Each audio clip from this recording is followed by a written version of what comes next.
الحمد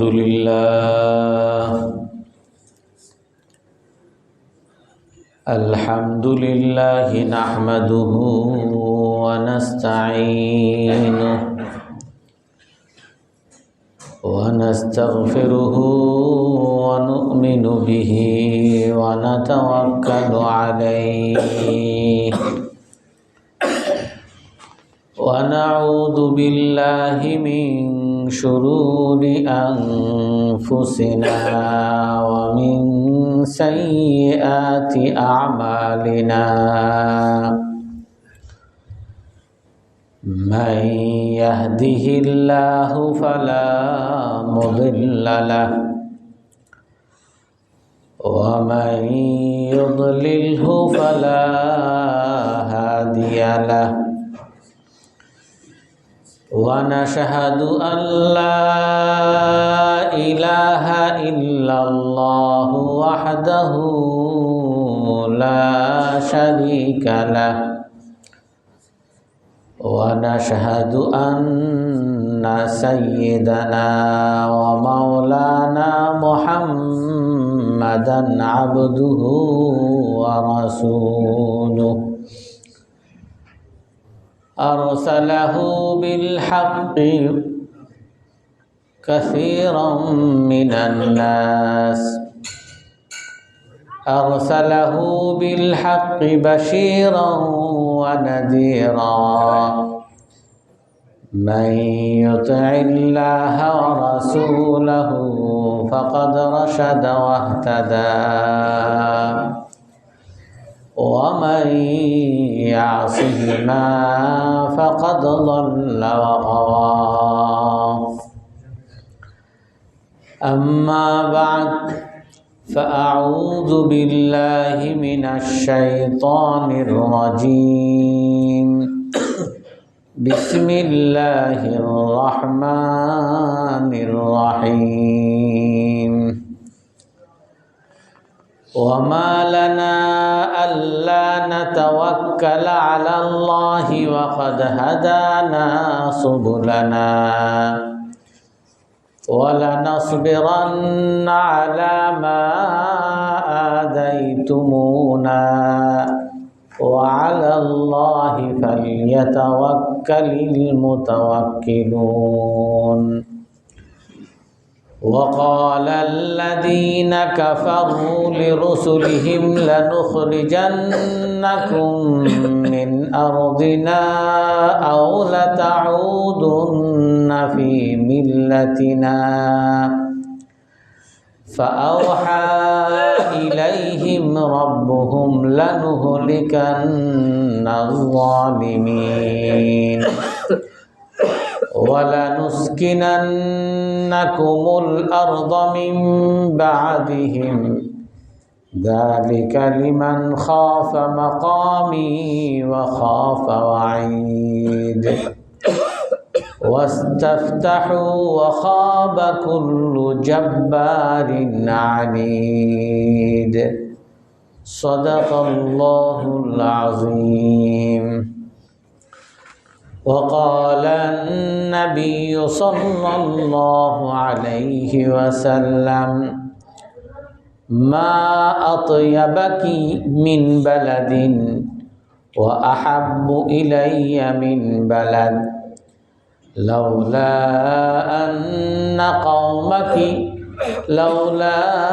أن قومي أخرجوني ما سكنت غيرك أو كما قال عليه الصلاة والسلام সম্মানিত মুসল্লিয়ানে কেরাম, আমরা আজ দেশপ্রেম এই বিষয়ে আমরা আলোচনা করব। আল্লাহ তাআলা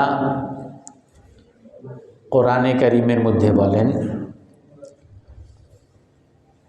وقال الذين كفروا لرسلهم لنخرجنكم من أرضنا أو لتعودن في ملتنا। রাসূলদের ঘটনা বলেন আল্লাহ তাআলা, আম্বিয়ায়ে কেরাম যখন দাওয়াত দেন তখন নবীগণ বলেন ওমা লানা আল্লাহ নাতাওয়াক্কালা আলাল্লাহ, যে আমাদের আর কোনো উপায় নেই, আমরা শুধু আল্লাহর উপরই ভরসা করব।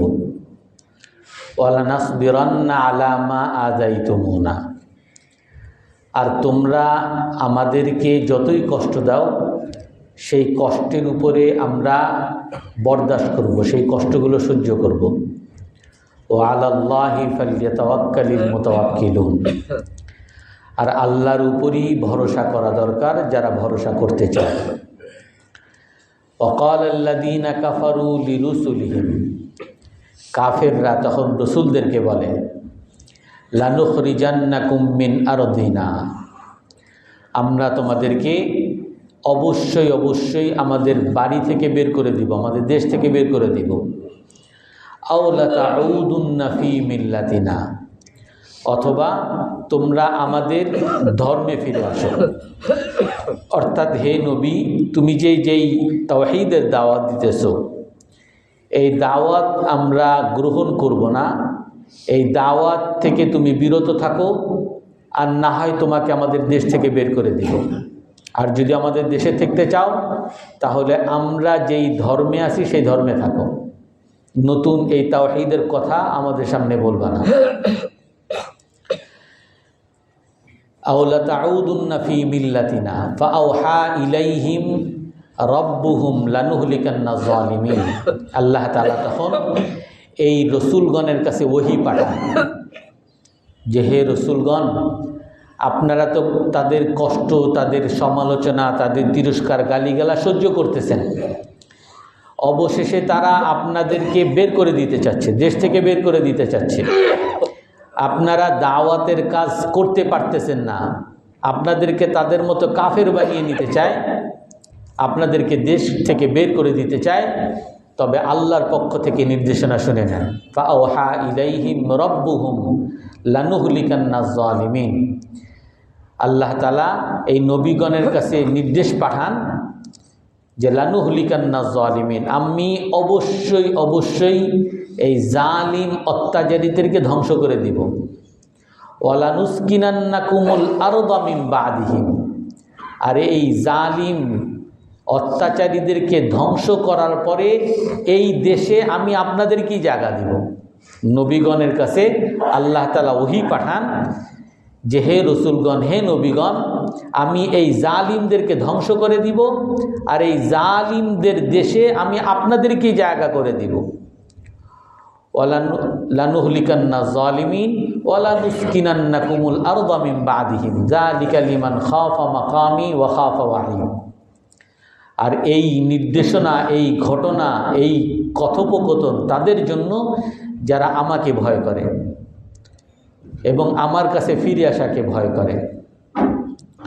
তো আল্লাহ তাআলা এই আয়াতের মধ্যে সমস্ত নবীগণের সাধারণ প্রকৃতির কথা বলছেন, যে নবীগণ যখনই দাওয়াত দেন তখনই নবীগণের উপরে জুলুম অত্যাচারের স্টিম রুলার চলতে থাকে, তাদের উপরে জুলুম করতে থাকে। তারা সেই জুলুম সহ্য করেন দাওয়াতের জন্য, আল্লাহকে খুশি করার জন্য, কিন্তু তারপরও এই জুলুম বন্ধ হয় না, বরং তাদেরকে দেশ থেকে বিতাড়নের হুমকি দেওয়া হয়, দেশ থেকে বের করার হুমকি দেওয়া হয়। এটা সমস্ত নবীগণের ক্ষেত্রে আল্লাহ তাআলার একই কথা, যে তাদেরকে তাদের দেশ থেকে বের করে দিতে চায়, কারণ তারা আল্লাহর কথা বলে। আল্লাহ তাআলা কোরআনে কারীমের মধ্যে অনেক রসুলের ঘটনা বর্ণনা করছেন। ওয়ালুতান ইয ক্বালা লিকাওমিহি আতাতুনাল ফাহিশা মা সাবাকাকুম বিহা মিন আহাদিম মিনাল আলামিন। আল্লাহ তাআলা বলেন যে লূত আলাইহিস সালামকে তার জাতির কাছে পাঠাইছি, তার জাতি সমকামী জাতি ছিল।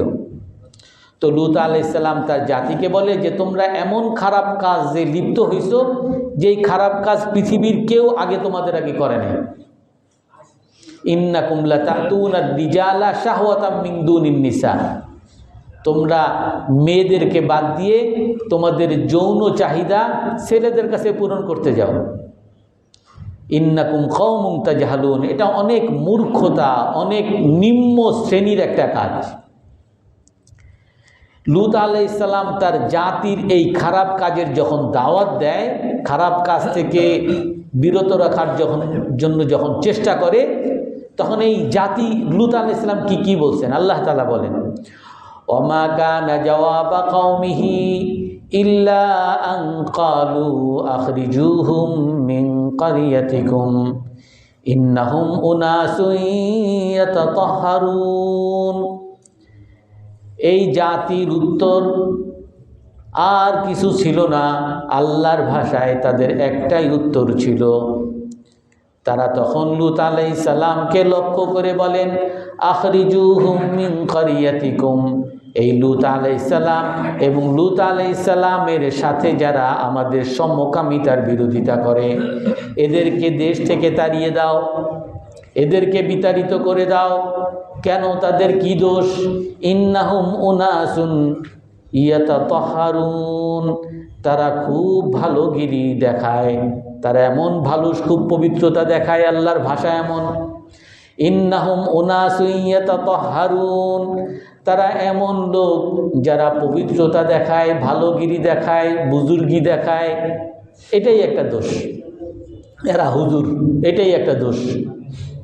হুজুর কেন হইছে, নামাজ কেন পড়ে, রোজা কেন রাখে, এটাই তার দোষ। এই জন্য সে জঙ্গি, এই জন্য সে সন্ত্রাসী।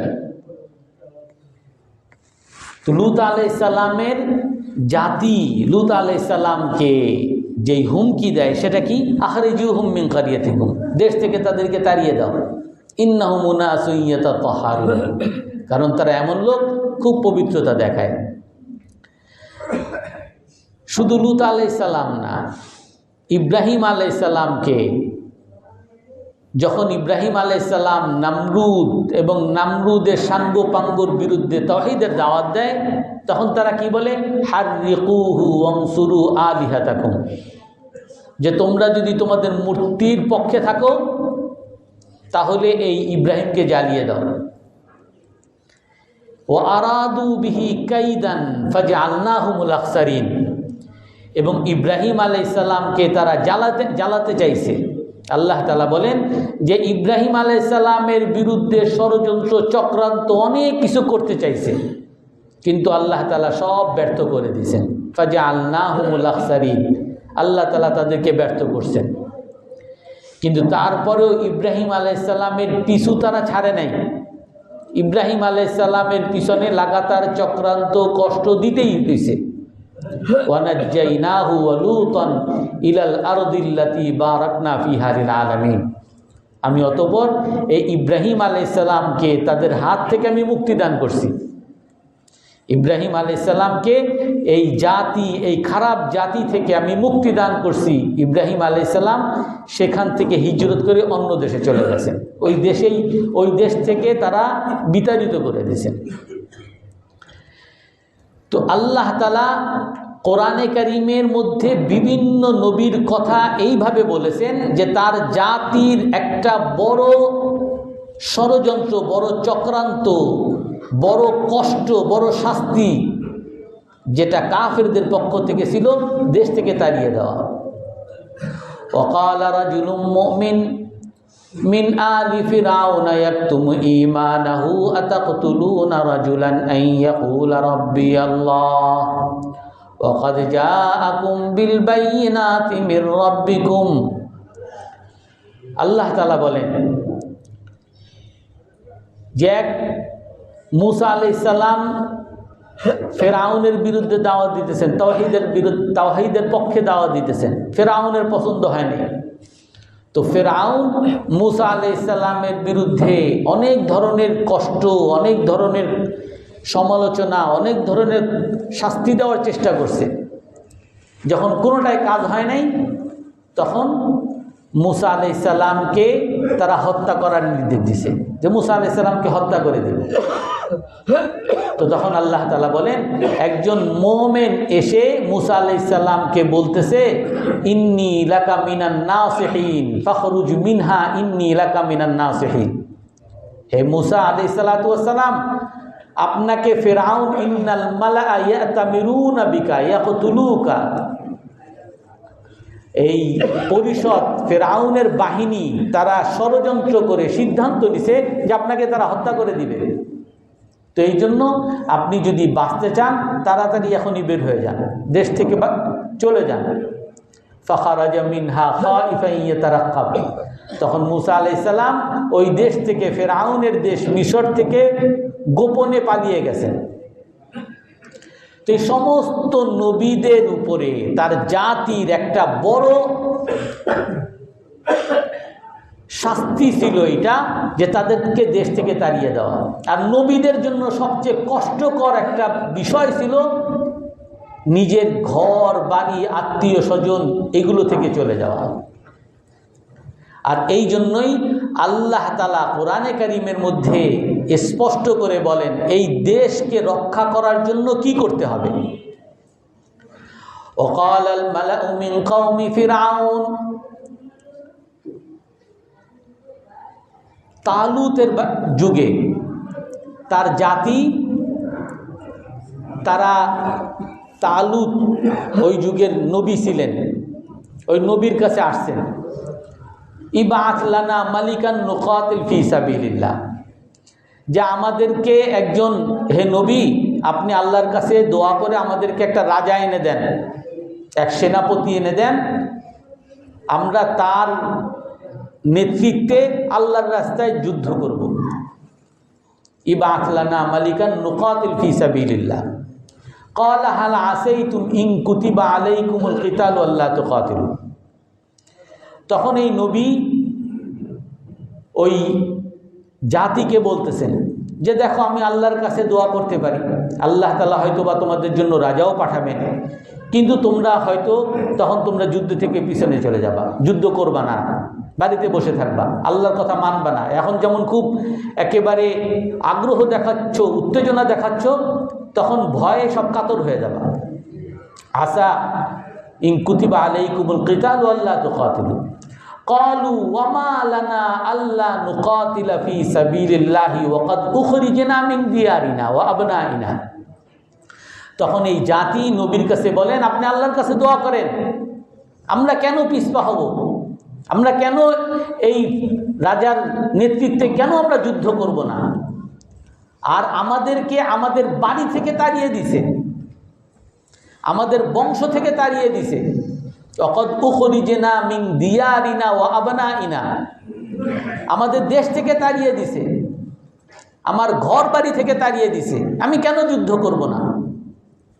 অর্থাৎ এই নবী আলাইহিস সালাতু ওয়াস সালাম আমাদেরকে এইটা বুঝাইতে চাইছেন, আল্লাহ তাআলা কোরআনে কারীমে তাদের ঘটনা এনে এইটা বুঝাইতে চাইছেন যে মানুষকে যখন তার বাড়ি থেকে তাড়িয়ে দেয়, তার ঘর বাড়ি যখন লুটে নিতে চায়, তখন তার জন্য যুদ্ধ করা কর্তব্য হয়ে যায়। হাদিসের মধ্যে আছে মান কুতিলা দুনা মালিহি ফাহুয়া শাহীদ, যে তার সম্পদ রক্ষা করার জন্য নিহত হয়েছে। আপনি আপনার বাড়িতে ডাকাত আসছে, আপনার ডাকাতি করে নিয়ে যাবে, আপনি তাকে প্রতিরোধ করতে চাইছেন, আর প্রতিরোধ করতে গিয়ে আপনি তারে প্রতিরোধ করতে পারেন না, সে তারা বেশি লোক ছিল, আপনারে হত্যা করে ফেলছে। তো আপনি যদি এই ডাকাতের হাতে মারা যান, আপনি যদি চাঁদাবাজ ছিনতাইকারী এদের হাতে যদি মারা যান, রাসূলুল্লাহ সাল্লাল্লাহু আলাইহি সাল্লাম বলেন যে তার সম্পদ রক্ষা করার জন্য নিহত হয়, সে আল্লাহর খাতায় শহীদ হিসাবে গণ্য হয়ে যাবে। এই জন্য নিজের ঘর বাড়ি সম্পদ রক্ষা করার জন্য কেউ যদি যুদ্ধ করে, তাহলে এটা হলো আল্লাহর রাস্তায় জিহাদ। কোরআনে কারীমের মধ্যে আল্লাহ তাআলা আরো স্পষ্ট করে বলেন, আলা তুকাতিলুনা কওমান নাকাসু আইমানাহুম ওয়া হাম্মু বিইখরাজির রাসূলি ওয়া হুম বাদাউকুম আউওয়ালা মাররা আতাখশাউনাহুম ফাল্লাহু আহাক্কু আন তাখশাউহু ইন কুনতুম মুমিনিন। আল্লাহ তাআলা বলেন যে তোমরা কেন যুদ্ধ করো না ওই জাতির সাথে যারা তাদের অঙ্গীকার ভঙ্গ করেছে। কওমান নাকাসু আইমানাহুম, যারা অঙ্গীকার ভঙ্গ করেছে, চুক্তি লঙ্ঘন করেছে। ওয়াহাম্মু বিইখরাজির রাসূল, আর তোমাদের রসুলকে তার বাড়ি থেকে, তার দেশ থেকে বিতাড়নের চেষ্টা করেছে। কেন তাদের সাথে যুদ্ধ করো না? ওয়াহুম বাদাউকুম আউওয়ালা মাররা, আর তারাই প্রথম তোমাদের উপরে আক্রমণ শুরু করছে। আতাখশাউনাহুম, তোমরা কি এই কাফেরদেরকে ভয় পাও?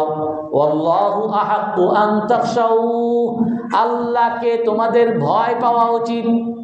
ভয় যদি তোমরা কাউকে পাও তাহলে একমাত্র আল্লাহকেই ভয় পাওয়া উচিত। ইন কুনতুম মুমিনিন, যদি তোমরা মুমিন হও।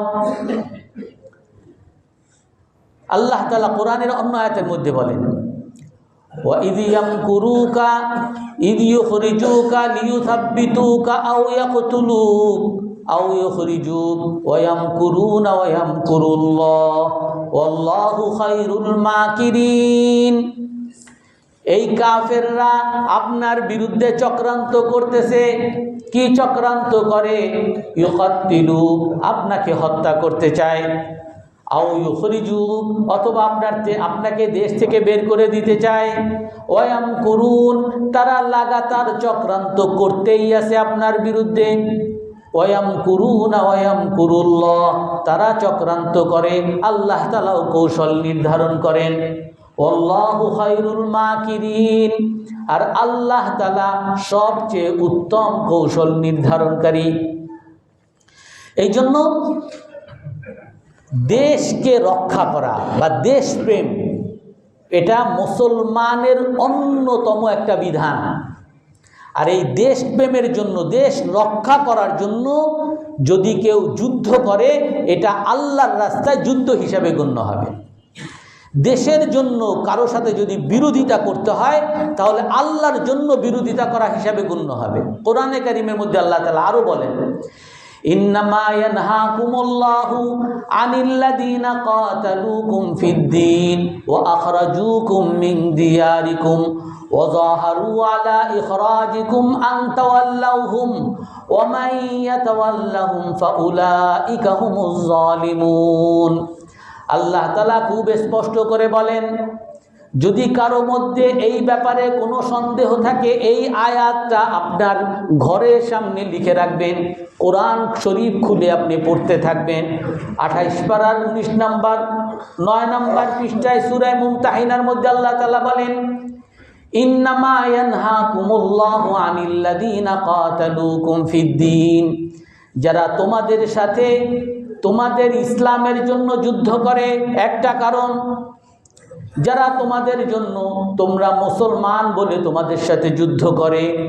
আও আখরাজুকুম মিন দিয়ারিকুম, দ্বিতীয় নাম্বার কারণ, অথবা যারা তোমাদেরকে তোমাদের দেশ থেকে তাড়িয়ে দেয়। আও আখরাজুকুম মিন দিয়ারিকুম, যারা তোমাদেরকে তোমাদের দেশ থেকে তাড়িয়ে দিতে চায়। আও যাহারু আলা ইখরাজিকুম, 3 নাম্বার কারণ, তোমাদেরকে তোমাদের দেশ থেকে বিতাড়িত করার চেষ্টা করে। এরা হলো তোমাদের পরম শত্রু, এরাই হলো তোমাদের এত শত্রু, এদের সাথে তোমরা যুদ্ধ করতে পারবে। ইন্নামা ইয়ানহাকুম আন তাওয়াল্লাহুম, এই চরম শত্রুদের সাথে কখনো তোমরা বন্ধুত্ব করতে পারবে না। আল্লাহ তাআলা বলেন, এরা হলো তোমাদের চরম শত্রু, যে তুমি মুসলমান হওয়ার কারণে তোমার সাথে যুদ্ধ করে, তোমাকে তোমার দেশ থেকে তাড়িয়ে দিতে চায়, তোমাকে তোমার দেশ থেকে তাড়ানোর ব্যাপারে সহযোগিতা করে। এরা তোমার চরম শত্রু, এদের সাথে কোনো সম্পর্ক রাখতে পারবে না। তারপরে আল্লাহ তাআলা আরো বলেন, ওয়া মাইয়াতাওয়াল্লাহুম ফাউলাইকা হুমুজ জালিমুন, যারা এদের সাথে সম্পর্ক রাখবে এরাই হলো অত্যাচারী, জালিম। যারা এই সকল শত্রু, গাদ্দার, দেশের গাদ্দার, এদের সাথে যারা সম্পর্ক রাখবে এরাই হলো জালিম, এরাই হলো অত্যাচারী। আল্লাহ তাআলা কোরআনে কারীমের মধ্যে খুব স্পষ্ট করে বলছেন। লা ইয়ানহাক, এরপর আবার এটাও বলছেন, লা ইয়ানহাকুমুল্লাহু আনিল্লাযীনা লাম ইউকাতিলুকুম ফিদ্দীন, যারা তোমাদের সাথে যুদ্ধ করে না। ওয়ালাম ইউখরিজুকুম মিন দিয়ারিকুম, তোমাদেরকে তোমাদের দেশ থেকে তাড়িয়েও দেয় নাই। ওয়ালাম ইউজাহিরু আলা ইখরাজিকুম, তোমাদেরকে তাড়ানোর ব্যাপারে সহযোগিতাও করে নাই। আন তাবাররুহুম ওয়া তুকসিতু ইলাইহিম, এদের সাথে তোমরা ভালো ব্যবহার সুসম্পর্ক রাখতে কোনো নিষেধ নাই। এই আয়াত নাজিল হয় হযরত আসমা রাদিয়াল্লাহু আনহা রাসূলের কাছে আসেন। রসুলের কাছে এসে বলেন, হে আল্লাহ রসুল, আমার কাছে আমার মা মক্কা থেকে আসছে, আর আমার মা হলো কাফের। তো কাফেররা তো আমাদের চরম শত্রু। তো এখন আফা আসিলা রাহমি, আমি আমার মায়ের আত্মীয়তা বন্ধন কি রক্ষা করব, তার সাথে ভালো ব্যবহার করব? আল্লাহ তাআলা তখন এই আয়াত নাজিল করেন, যেই কাফের তোমার সাথে যুদ্ধ করে না, মুসলমান হওয়ার কারণে যুদ্ধ করে না, যে তোমাকে তাড়িয়ে দেওয়ার ব্যাপারে চেষ্টা করে নাই, তোমাকে তাড়াই নাই দেশ থেকে, তুমি তার সাথে ভালো ব্যবহার করতে পারো। সে কাফের হোক, সে অমুসলমান হোক, সে হিন্দু হোক। আজ যে আমাদেরকে অনেকেই বলে যে সাম্প্রদায়িক, মুসলমান মানি সাম্প্রদায়িক, সাম্প্রদায়িক মানি বুঝাতে চায় যে মুসলমানরা নিজেদের মুসলিম সম্প্রদায় ছাড়া বাকি সকলকে শত্রু মনে করে। অথচ আল্লাহ তাআলা কোরআনে কারীমের মধ্যে স্পষ্ট করে বলেন, কাফের হোক অমুসলমান হোক, যদি তোমাকে তোমার দেশ থেকে তাড়িয়ে দিতে না চায়, তোমার দেশের বিরুদ্ধে যদি চক্রান্ত না করে, তোমার সাথে মুসলমান হওয়ার কারণে যদি যুদ্ধ না করে, এর সাথে তোমার কোনো শত্রুতা নেই। এর সাথে তুমি ব্যবসা বাণিজ্য, ভালো ব্যবহার, মানবতা হিসাবে যা করা দরকার সব করতে পারবা। এই জন্য এই দেশ প্রেম, প্রতিটা মানুষের মধ্যে দেশ প্রেম থাকা একটা অন্যতম কর্তব্য। এই জন্য অনেক ওলামায়ে কেরাম বলেন, হুব্বুল ওয়াতানি মিনাল ঈমান, দেশ প্রেম ঈমানের অঙ্গ। অনেকে হাদিস বলে, এটা হাদিস না, অনেক আলেমদের একটা প্রবাদ বাক্য যে দেশ প্রেম হলো ঈমানের অঙ্গ। কারণ এই দেশ প্রেমের, যেমন ইসলামের জন্য, ঈমানের জন্য আল্লাহ তাআলা যুদ্ধ করার অনুমতি দিছে, এমনিভাবে দেশ প্রেমের জন্য আল্লাহ তাআলা যুদ্ধ করার অনুমতি দিছে। দেশপ্রেমের বিরোধী যারা গাদ্দার, এদেরকে যেমন শত্রু ভাবতে আল্লাহ তাআলা বলছেন, যারা অমুসলমান হওয়ার পরেও দেশের পক্ষে যারা কাজ করে তাদেরকে বন্ধু ভাবতে আল্লাহ তাআলা বলছেন, তাদের সাথে ভালো ব্যবহার, সু আচরণ করতে আল্লাহ তাআলা বলছেন। রাসূলুল্লাহ সাল্লাল্লাহু আলাইহি ওয়াসাল্লাম মক্কা থেকে যখন মদিনায় হিজরত করেন, মক্কায় রাসূল সাল্লাল্লাহু আলাইহি সাল্লাম দাওয়াত যখন দিছেন, মক্কার কুরাইশরা রাসূল সাল্লাল্লাহু আলাইহি সাল্লামকে কষ্ট দিছে, নির্যাতন করছে, বিভিন্ন ধরনের চক্রান্ত করছে। আর রাসূল সাল্লাল্লাহু আলাইহি সাল্লাম সাহাবাদেরকে এত নির্যাতন করছেন, এত শেষ করে ফেলতে চাইছেন, যার ফলে একসময় বাধ্য হয়ে মক্কা থেকে মদিনায় হিজরত করেন। রাসূলুল্লাহ সাল্লাল্লাহু আলাইহি সাল্লাম যখন হিজরত করেন, তখন এই মক্কা থেকে বের হওয়ার পরে মক্কার দিকে তাকিয়ে রাসূল বলেছিলেন, মা আহাব্বুল বিলাদি ইলাইয়া ওয়া মা আতিয়াবুল বিলাদি ইলাইয়া, হে মক্কা তুমি আমার কাছে কত প্রিয়, হে মক্কা তুমি কত সুন্দর একটা দেশ। লাউলা আন্না কওমি আখরাজুনি, আজ যদি আমার জাতি আমাকে যদি এই দেশ থেকে বের করে না দিত, মা সাকান্তু গায়রাক, আমি তুমি ছাড়া, হে মক্কা তোমার ভূমি ছাড়া অন্য কোনো ভূমিতে আমি থাকতাম না, আশ্রয়স্থল বানাতাম না। অর্থাৎ আমাকে তাড়িয়ে দিছে, যেই কারণে আমাকে যেতে হচ্ছে, কিন্তু তুমি আমার হৃদয়ের মধ্যে আছো। রাসূলুল্লাহ সাল্লাল্লাহু আলাইহি সাল্লাম মক্কা তার জন্মভূমির জন্য এরকম ভালোবাসা, প্রেম প্রকাশ করেছেন। কোরআনে কারীমের এক আয়াতের মধ্যে, এক আয়াতে শানে নুজুলে আসছে, রাসূলুল্লাহ সাল্লাল্লাহু আলাইহি সাল্লাম যখন মক্কা থেকে হিজরতের রাতে বের হয়ে প্রথমে তো উল্টা পথে গেছেন যাতে মক্কার লোকরা ধরতে না পারে, পরবর্তীতে উল্টা পথ ছেড়ে আবার পরবর্তীতে যখন মদিনার পথ ধরছেন, জুহফা নামক স্থানে যখন আসছেন, ওই সময় উল্টা পথ দিয়ে ওই জুহফা নামক স্থানে আসার পরে আবার মক্কা দেখা গেছে। তো মক্কা যখন দেখা গেছে, তখন মক্কার দিকে তাকিয়ে রাসূলুল্লাহ সাল্লাল্লাহু আলাইহি সাল্লাম অনেক দুঃখ ভারাক্রান্ত, অনেক দুঃখ প্রকাশ করছে। ওই সময় আল্লাহ তাআলা আয়াত নাজিল করেন, ইন্নাল্লাযী ফারাদা আলাইকাল কুরআনা লারাদ্দুকা ইলা মাআদ, হে রাসূল যেই আল্লাহ তাআলা আপনার উপরে কোরআন কর্তব্য, কোরআন মানাকে আবশ্যকীয় করেছে, ইন্নাল্লাযী ফারাদা আলাইকাল কুরআন, যেই আল্লাহ তাআলা আপনার কাছে কোরআন অবতরণ করেছে, কোরআন মানাকে আবশ্যকীয় করেছে, সেই আল্লাহ তাআলা অবশ্যই লারাদ্দুকা ইলা মাআদ, আপনাকে আপনার আশ্রয় স্থলে ফিরিয়ে দিবেন। এই আশ্রয়স্থল মানি হলো, আব্দুল্লাহ ইবনে আব্বাস রাদিয়াল্লাহু আনহু বলেন, মক্কায় আপনাকে আবার ফিরিয়ে দিবেন। অর্থাৎ আল্লাহ তাআলা রাসূলের এই দেশ থেকে চলে যাওয়া দেশের জন্য, দুঃখের জন্য আল্লাহ তাআলা রাসূলকে এইভাবেই সান্ত্বনা দেন, কোরআনের আয়াত নাজিল করে সান্ত্বনা দেন। এই জন্য রাসূলুল্লাহ সাল্লাল্লাহু আলাইহি ওয়াসাল্লাম আমাদেরকে শিখাইছেন, ফুকাহায়ে কেরাম আমাদের উপরে এই মাসআলা, এই কোরআনে কারীম এবং হাদিসের আলোকে আমাদের জন্য এই বিধান নির্ধারণ করছেন। যদি কোনো দেশের উপরে, কোনো মুসলমান দেশের উপরে বহির শত্রু, বাহিরের কোনো শত্রু, আধিপত্য কোনো বাদ, তারা যদি কোনো মুসলমান দেশের উপরে আক্রমণ করে, তখন এই দেশকে রক্ষা করার জন্য যুদ্ধ করা প্রতিটা মুসলমানের জন্য ফরজ হয়ে যায়।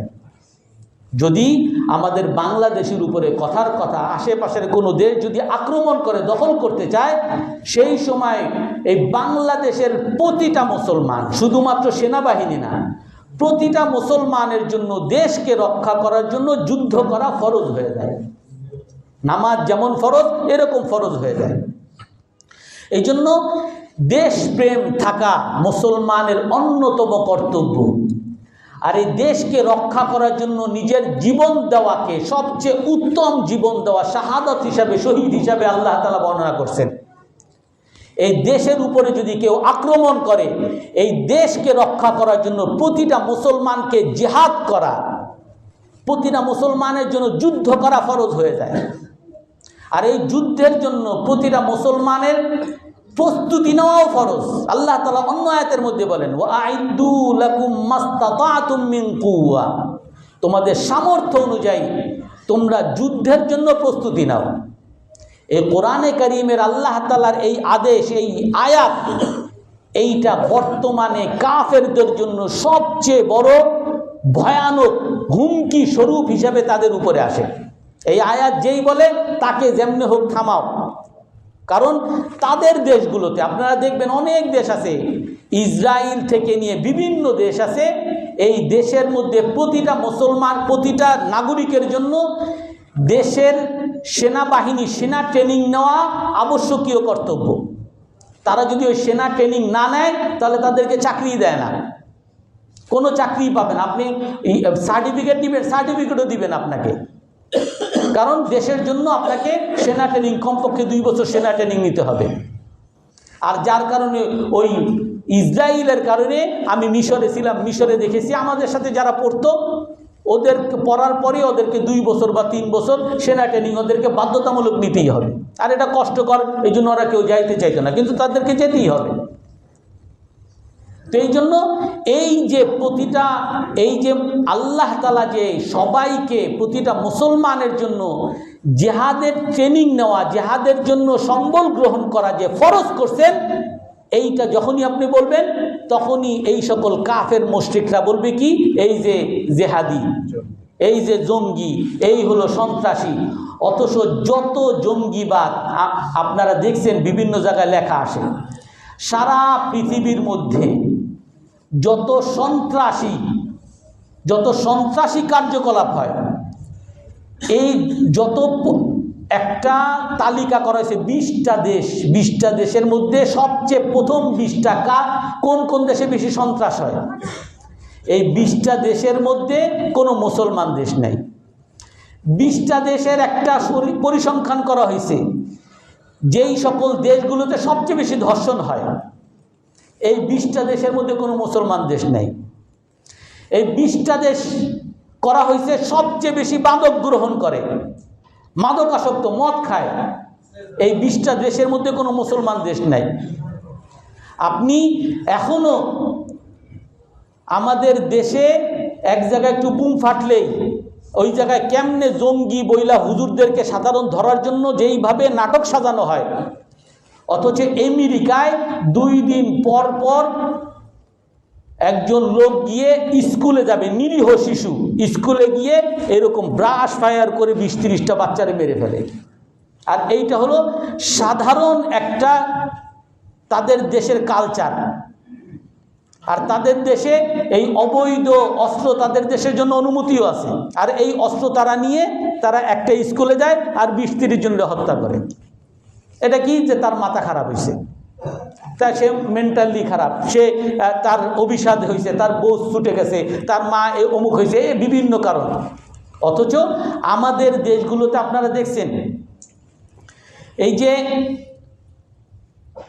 জিঞ্জিরায় একটা মাদ্রাসার মধ্যে বলে বোমা ফাটছে,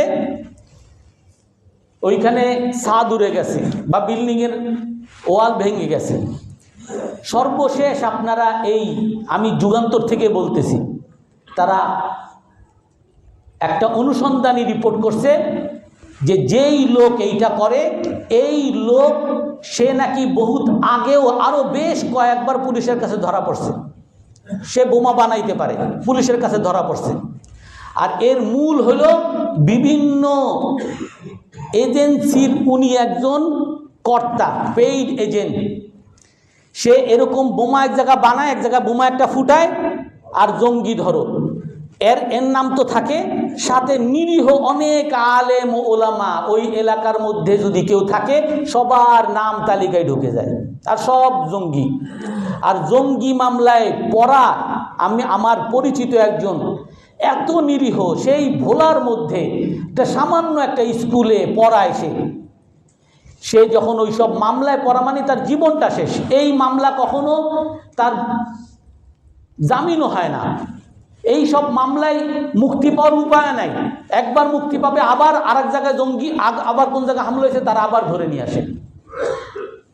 আপনার এই যে আপনারা জানেন হাদিল যেই হত্যাকারী, সে বড় বড় পিস্তল নিয়ে, বিদেশি পিস্তল নিয়ে ধরা পড়ছিল। সে 17 লাখ টাকা ছিনতাই করার মামলায় ধরা পড়ছে। মাত্র 2 মাসের মাথায় সে ছাড়া পেয়ে জামিন পেয়ে যায়।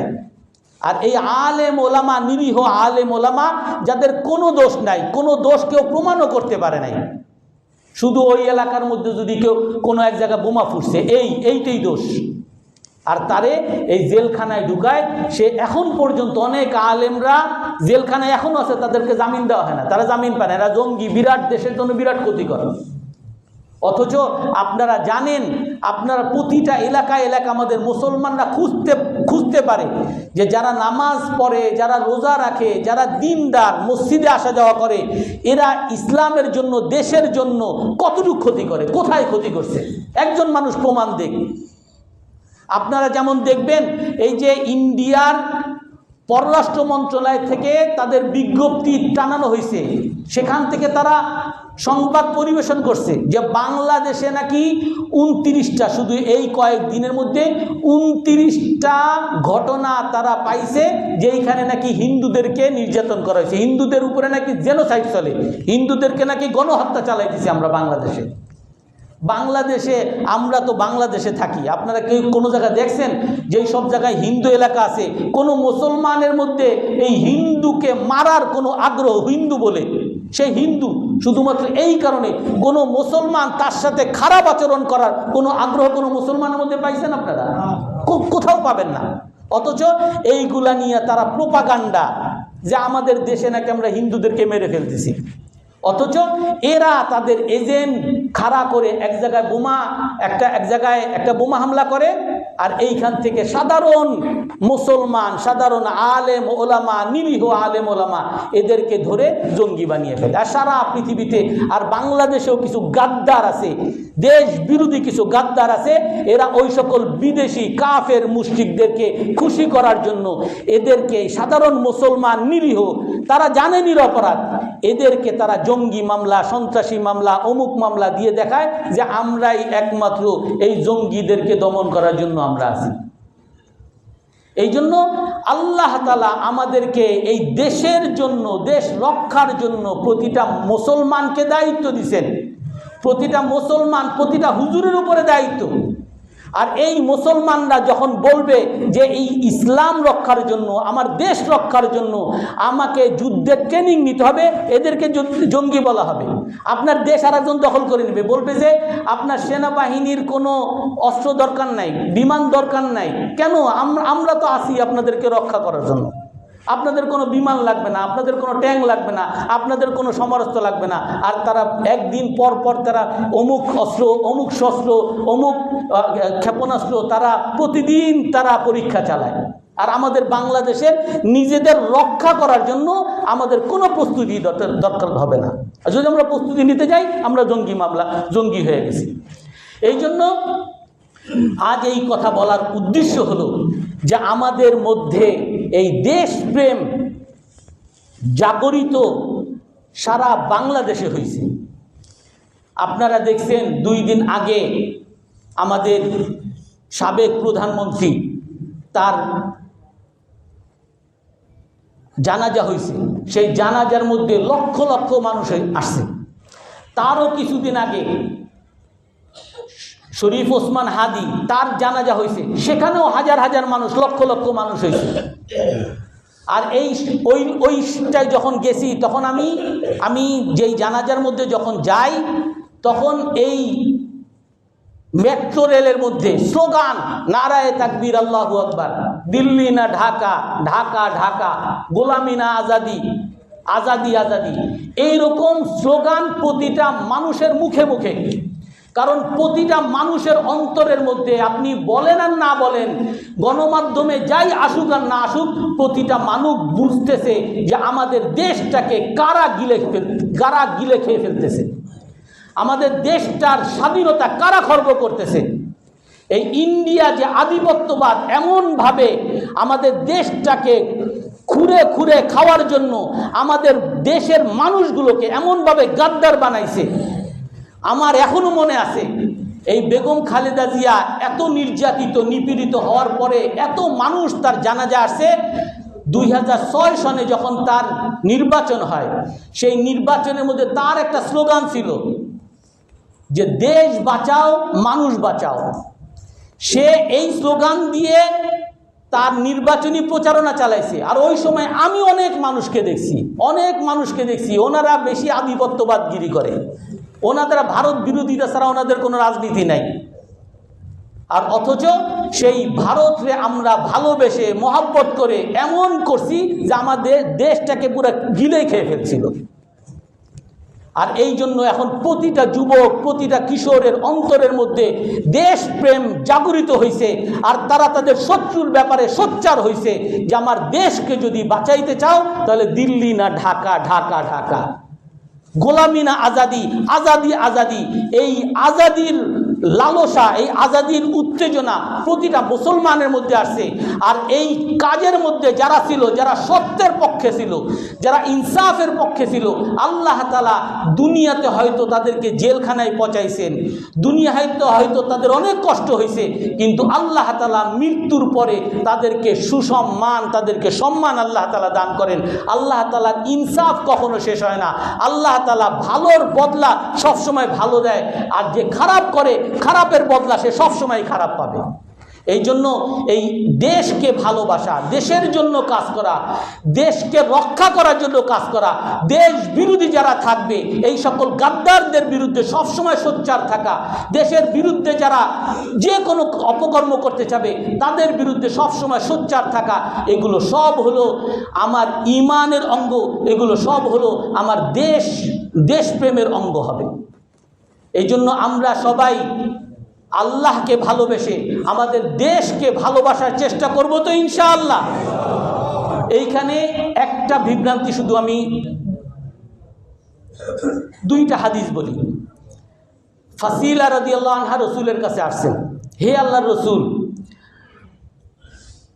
রসুল হাদিসের মধ্যে বলছেন, মান কুতিলা তাহতাল আসাবিয়া, যে সাম্প্রদায়িকতার কারণে মারা যাবে, ইয়ানসুরুল আসাবিয়া, সাম্প্রদায়িকতাকে সাহায্য করে, ওয়ায়াগদবুলিল আসাবিয়া, সাম্প্রদায়িকতার জন্য রাগ হয়, ফাকিতলাতুহু বাইতাতুন জাহিলিয়া, তার এই মৃত্যুটা অন্ধকার যুগের মতো মৃত্যু হবে। অর্থাৎ সংক্ষেপে যদি বলি, আমাদের এই মাগুরা, তারপরে ব্রাহ্মণবাড়িয়া, এই সব জায়গায় এলাকায় এলাকায় মারামারি হয়, গোত্রে গোত্রে মারামারি হয়। এইগুলো হলো সাম্প্রদায়িক মারামারি। এগুলা যারা গোত্রে গোত্রে মারামারি করে, এলাকা এলাকা মারামারি করে, এই মারামারিতে যদি কেউ নিহত হয়, সে অন্ধকার যুগের। ফাসিল রাদিয়াল্লাহু তাআলা রাসূলের কাছে, হে আল্লাহর রাসূল, এই সাম্প্রদায়িকতা তো খারাপ বুঝলাম, আমিনাল আসাবিয়াতি আন ইউহিব্বার রাজুলু কওমা, এটাও কি সাম্প্রদায়িকতা হবে যে মানুষ তার জাতিকে ভালোবাসবে, তার দেশকে ভালোবাসে? এটাও কি সাম্প্রদায়িকতা? রাসূলুল্লাহ সাল্লাল্লাহু আলাইহি সাল্লাম বলেন, আন্নাহু ইয়াহমিলুহু আলা যুলমিন, যারা নাকি নিজের দেশকে ভালোবাসবে দেশের স্বার্থে, ইনসাফের স্বার্থে, এটা হলো দেশপ্রেম। কিন্তু যদি কেউ তার দেশ, তার জাতিকে ভালোবাসে জুলুমের জন্য, তার জাতিকে দেখতেছে সে জালিম, জুলুম করতেছে, তারপরে বলে না এই ঠিক, এইটা হলো সাম্প্রদায়িকতা। এই জন্য দেশপ্রেম সবসময় ইনসাফের উপরে হইতে হবে, দেশপ্রেম সবসময় ভালো কাজের উপরে হইতে হবে। আমি আমার দেশটা জালিম, তারপর আমি আমার দেশের পক্ষে থাকবো, এটার নাম ইসলাম না। ইসলাম হলো মাসালুল মুমিনিনা ফি তাওয়াদ্দিহিম ওয়া তারাহুমিহিম, মুমিনদের দৃষ্টান্ত একজন আরেকজনকে ভালোবাসা, একজন আরেকজনের প্রতি দয়া দেখানোর ক্ষেত্রে কামাসালি জাসাদিন ওয়াহিদ, এক শরীরের মতো, ইদাস্তাকা মিনহু উযবুন, এক জায়গায় ব্যথিত হবে, সারা অঙ্গে ব্যথিত হবে। এই জন্য হকের ক্ষেত্রে, ইনসাফের ক্ষেত্রে আমরা একে অপরকে সবসময় সহযোগিতা করব, আর জুলুমের ক্ষেত্রে আমরা সব সময় একে অপরের বিরোধী থাকব। ইনশাআল্লাহ জুলুমের বিপক্ষে আমরা সবাই থাকবো তো ইনশাআল্লাহ, হকের পক্ষে থাকবো তো ইনশাআল্লাহ। আল্লাহ তাআলা আমাদের সবাইকে তৌফিক দান করেন।